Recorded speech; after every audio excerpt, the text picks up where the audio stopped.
Amazon seller એકાઉન્ટમાં stock update કરતા આપણે શીખી. સૌપ્રથમ ડાબી બાજુ અહીંયા મેનુમાં ઇન્વેન્ટરીમાં મેનેજ ઓલ ઇન્વેન્ટરી પર ક્લિક કરો. અહીંયા તમને તમારી જે પ્રોડક્ટ લિસ્ટ કરેલી છે તેનું લિસ્ટ બતાવશે.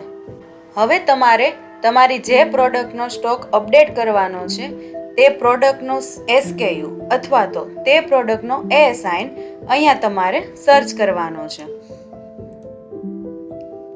આનાથી તમને તમારી પ્રોડક્ટ અહીંયા બતાવશે. હવે તમારે આ લિસ્ટિંગમાં સ્ટોક 0 કરવાનો છે તો ઇન્વેન્ટરીમાં અવેલેબલમાં જે અહીંયા 100નો સ્ટોક દેખાય છે ત્યાં તમારે 0 નાખવાનું છે અને ત્યારબાદ સેવ આપી દેવાનું છે. 15 મિનિટની અંદર તમારો આ સ્ટોક અપડેટ થઈ જશે.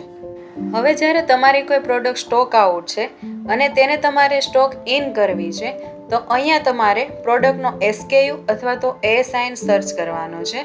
ત્યારબાદ ઇન્વેન્ટરીમાં અવેલેબલમાં જે 0નો સ્ટોક બતાવે છે ત્યાં તમારે જેટલો સ્ટોક અપડેટ કરવાનો છે તે અહીંયા એન્ટર કરવાનું છે અને ત્યારબાદ સેવ પર ક્લિક કરશો એટલે 15 મિનિટની અંદર તમારો સ્ટોક અપડેટ થઈ જશે.